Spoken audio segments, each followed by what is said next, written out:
নমস্কার বন্ধুরা, সকলে নিশ্চয়ই ভালো আছেন, সুস্থ আছেন। আমার আজকের রেসিপি একটা রিকোয়েস্ট রেসিপি, বহুত দিনকার একটা রিকোয়েস্টেড রেসিপি রয়েছে। স্ট্রিট ফুড স্টাইলের পরোটা আর আলুর দমের রেসিপি। আশা করি এই রেসিপিটা কিন্তু সকলেরই খুবই প্রিয়, কিন্তু সচরাচর আমরা বাড়িতে কিন্তু এই ধরনের আলুর দম করে থাকি না। আমরা যে ধরনের আলুর দম করি তার থেকে একটু অন্য ধরনের আলুর দম কিন্তু এই স্ট্রিট ফুডে ব্যবহার করা হয়।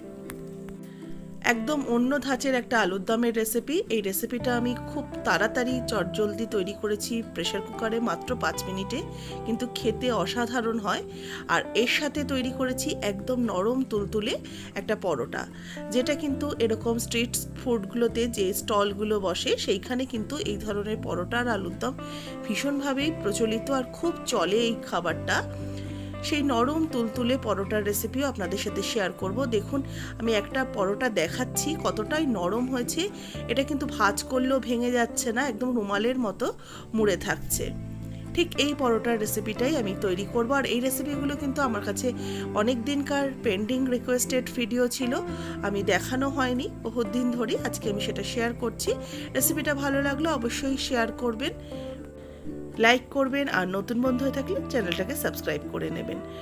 নতুন বন্ধুদের স্বাগত জানিয়ে পুরনো বন্ধুদের পাশে থাকার জন্য ধন্যবাদ জানিয়ে শুরু করব আজকের রেসিপি। Welcome to মিমিজ recipes. প্রথমে পরোটাটা করার জন্য আমি ময়দা নিয়েছি। এখানে ময়দাটা আমি 2 কাপ ময়দা নিয়েছি। ময়দার মধ্যে একটু লবণ অ্যাড করব। লবণটাকে ভালো করে মিশিয়ে নেব ময়দার সাথে। প্রত্যেকটা স্টেপ একটু ফলো করবেন, তাহলেই কিন্তু খুব সফট পরোটা তৈরি হবে। এর মধ্যে কিন্তু চিনি দেওয়া যাবে না, চিনি দিলে ক্রিস্পি হয়ে যাবে। দিলাম সামান্য একটুখানি তেল। তেল দিয়েও কিন্তু খুব বেশি ময়ম দেওয়া যাবে না, তাহলেও কিন্তু পরোটা ক্রিস্পি হয়ে যাবে।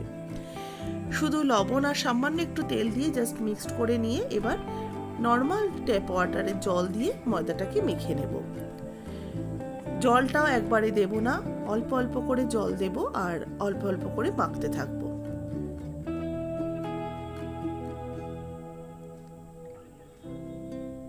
ময়দা মাখাটা কিন্তু ভীষণই সফট হবে।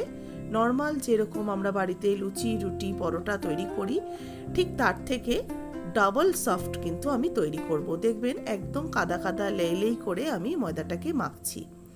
তবে এরকম নরম করব বলে কিন্তু একবারে জলটা দেব না, তাহলে কিন্তু ময়দাটা পারফেক্ট মাখা হবে না। অল্প করে জল দিয়ে দিয়ে ময়দাটাকে আমি নরম করে মেখে নেব। দেখুন ময়দাটা হাতের মধ্যে কিরকম লেগে থাকবে, একদম চিটচিটে হয়ে, সেই পর্যায়ে অবধি আমি ময়দাটাকে কিন্তু মাখছি। দেখুন হাতের মধ্যে একদম চিটচিটে হয়ে ময়দাটা কিন্তু লেগে থাকছে।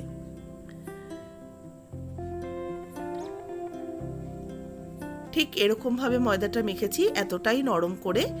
এবার এই ময়দাটাকে আমি একটু হাতের মধ্যে হোয়াইট অয়েল নিয়ে ময়দার ওপরে আমি লাগিয়ে এটাকে ঢাকা চাপা দিয়ে 10 থেকে 15 মিনিটের জন্য রেখে দেব। এদিকে আমি আলুর দমটা তৈরি করে নেব। এই লোভনীয় আলুর দমটার রেসিপি কিন্তু দারুণ খেতে হয়েছিল।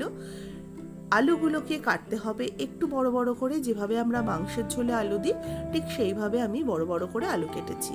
আমরা ন্যাচারালি কিন্তু আলুর দমের আলুগুলো একটু ছোট আলু ব্যবহার করি, এই আলুটা একটু বড়। আর এর সাথে একটা মশলা তৈরি করব, তার জন্য নিয়েছি পেঁয়াজ, আদা, একটা শুকনো লঙ্কা আর রসুন। রসুন কিন্তু আদার থেকে তুলনামূলক বেশি রয়েছে, প্রায় 10 কোয়া মতো রসুন নিয়েছি। মিক্সিং জারের মধ্যে আমি এই পেঁয়াজ, আদা, রসুন আর শুকনো লঙ্কাটা দিয়ে দিচ্ছি।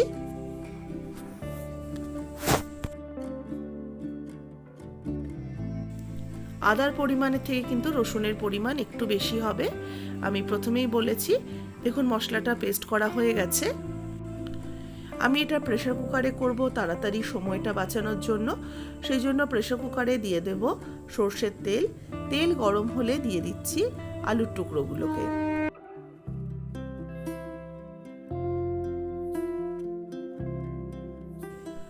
আলুটাকে হালকা করে ভেজে নেওয়ার জন্য প্রথমে প্রেসার কুকারে সর্ষের তেল দিয়ে আলুটাকে ভেজে নেব। তবে খুব বেশি কিন্তু লাল করে ভাজবো না, হালকা করেই জাস্ট একটু ভেজে তুলে রাখবো।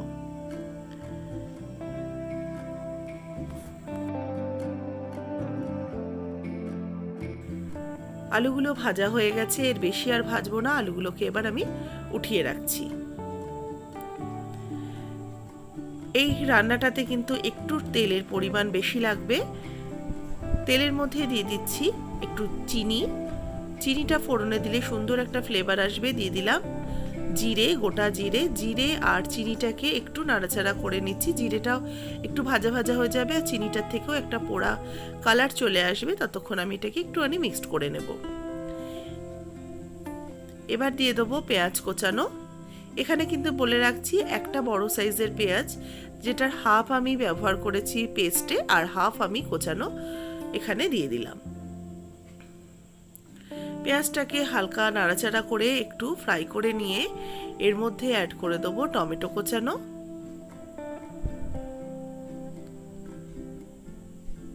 এবার টমেটোটাও একটু হালকা করে মিক্সড করে নিচ্ছি। টমেটোটা বেশ একটু নরম হয়ে গেলে দিয়ে দেবো পেস্ট করা মশলাটা।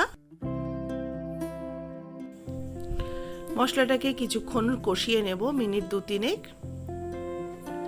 চটজলদি হয়ে যায়। আপনারা যে কোনো দিন কিন্তু এই আলুর দমের তৈরি করতে পারেন।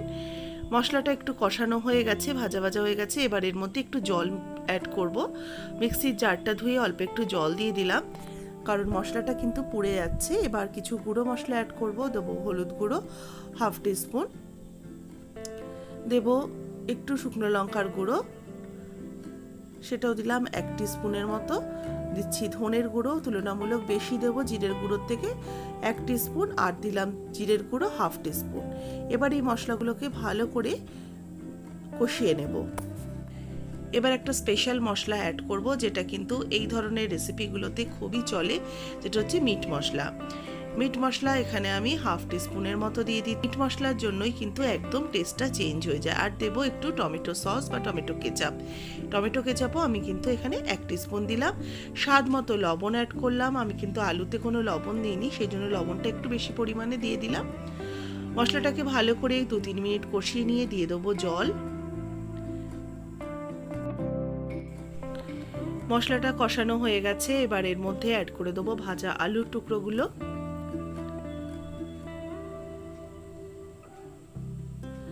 আলুটা দেওয়ার পরে এবার মশলার সাথে ভালো করে 2-1 মিনিট একটু নাড়াচাড়া করে নেব। মশলাটা বেশ আলুর সাথে ভালো করে মিক্সড হয়ে গেছে। এবার একটু জল দিয়ে দেব, যেহেতু এটা একটু ঝোলঝোল আলুর দম হবে। একদম কিন্তু শুকনো আলুর দম নর্মালি যেটা করি সেরকম কিন্তু হবে না, একটু ঝোলঝোল আলুর দম হবে। আলুর মধ্যে বেশ পর্যাপ্ত পরিমাণে জল দিয়ে আমি প্রেসার কুকারের লিডটা আটকে এটা একটা হুইসেল দিয়ে নেব। যেহেতু এটা চন্দ্রমুখী আলু, সেই জন্য একটা হুইসেল দিয়ে নেব। আপনারা অন্য কোনো আলু ব্যবহার করলে মোটামুটি প্রয়োজন অনুযায়ী আপনারা হুইসেল দিয়ে নেবেন। এবার গ্যাসের ফ্লেমটাকে অফ করে দিয়ে একটু ঠান্ডা হওয়ার পর আমি এটাকে খুলে নিচ্ছি। আলুর দমটা আমি জাস্ট একটুখানি দেখিয়ে নিচ্ছি। দেখুন আলুর দমটা কিন্তু একদম রেডি হয়ে গেছে। দারুণ লোভনীয় এই আলুর দমটা তৈরি হয়ে গেছে।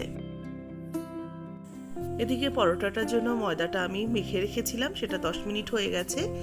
দেখুন হাতের মধ্যে একটু তেল নিয়ে আমি ময়দাটাকে একটু মেখে নেব, যাতে আর এই ময়দাটা আমার হাতের মধ্যে না লেগে আসে। একটুখানি মেখে নিয়ে এর মধ্যে একটু শুকনো ময়দা আমি ডাস্ট করে নিলাম, যাতে ময়দাটা একটু ভালো করে সেট হয়ে যায়।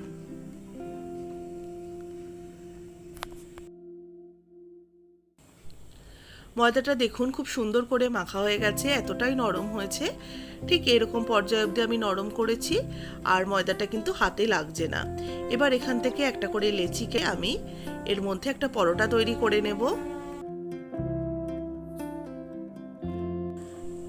এতটাই নরম, সেজন্য বেলতে একটু সমস্যা হয়। আমি একটুখানি তেল দিয়েছি প্রথমটা। দেখুন হাত দিয়েই কিন্তু একটু চেপটে দিলে কিন্তু আস্তে আস্তে এটা বড় হয়ে যাচ্ছে। কারণ ইউজুয়ালি আমরা এতটা নরমভাবে মেখে বাড়িতে তৈরি করি না, সেই জন্য আমাদের কাছে বেলতে একটু অসুবিধা হয়, আর এটা সমানভাবে গোল হয় নাই আমারটা। আপনারা চাইলে চেষ্টা করে দেখতে পারেন, আপনাদের হয়তো আমার থেকে অনেক ভালো হবে। তবে আমি প্রসেসটা একটু বলে দিলাম। জাস্ট মোটামুটি এরকমভাবে করে নিয়ে আমি তাওয়াটা গরম করে নিয়েছি, পরোটাটা দিয়ে দিলাম। এবার এক পিঠ হয়ে গেলে আমি উল্টে দেব। দেখুন উপর দিকটা বেশ যখন ড্রাই হয়ে আসছে, এবার আমি আস্তে আস্তে করে পরোটাটা উল্টে দেব, দিয়ে দুদিকটাই প্রথমে একটু সেঁকে নেব। আর এই পরোটাটা ভাজার সময় কিন্তু গ্যাসের ফ্লেমটা একটু হাইতে রাখতে হবে, আর তেলটা একটুখানি বেশি দিতে হবে। তেলে কার্পণ্য করলে চলবে না, কারণ আমরা জানি কিন্তু স্ট্রিট ফুড স্টাইলের যে খাবার দাবার সেগুলো কিন্তু খুব একটা হেলদি খাবার হয় না, একটু তেলের পরিমাণ বেশি থাকে যে কোনো রান্নাতেই, সেই জন্যই হয়তো এতটা টেস্ট হয়। তো আমি যেহেতু করে দেখাচ্ছি আপনাদেরকে, ওরকমভাবেই আমি করছি। আপনারা চাইলে তেলটা একটু কমিয়েও করতে পারেন। দেখুন একটা তৈরি করা আমার হয়ে গেছে, এটাকে উঠিয়ে রাখছি, রেখে আরও একটা পরোটা আপনাদের সাথে।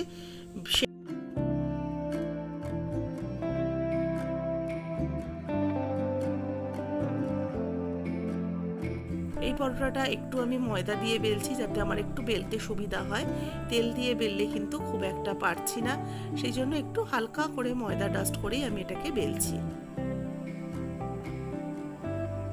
আর বেশি ঘোরানোর চেষ্টা করবেন না, তার থেকে বেলুনটাকে ঘুরিয়ে ঘুরিয়ে ভালো করে এটাকে পরোটা তৈরি করে নেবেন। এটা দেখুন প্রায় কিছুটা হয়েছে আমার, এবার এটাকেও আমি তৈরি করে নেব পরোটা।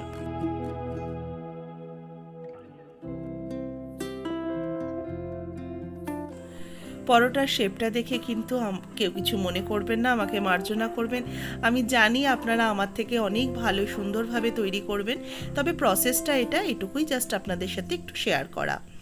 পরোটাটা দেখুন এটাও সুন্দর করে ভাজা হয়ে গেছে, এবার এটাকেও আমি নামিয়ে নেব।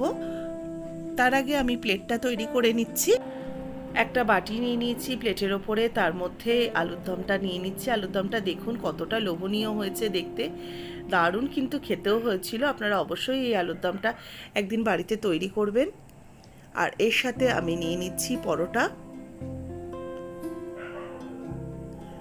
আপনারা হয়তো অনেকেই খেয়েছেন, বা কলকাতায় স্ট্রিট ফুডে কিন্তু এটা ভীষণ বিখ্যাত। অফিস পাড়াতে পরোটা আলুর দম কিন্তু ভীষণভাবে চলে এই খাবারটা। আর পরোটাটা দেখুন হাতে নিয়ে আমি দেখিয়ে দিচ্ছি কতটা সফট হয়েছে, একদম রুমালের মতো পরোটা তৈরি হয়েছে। কেমন লাগলো জানাবেন, ভালো লাগলে লাইক শেয়ার করবেন, আর নতুন বন্ধু হয়ে থাকলে অবশ্যই চ্যানেলটাকে সাবস্ক্রাইব করে নিয়ে পাশে থাকা বেল আইকনটা প্রেস করে দেবেন।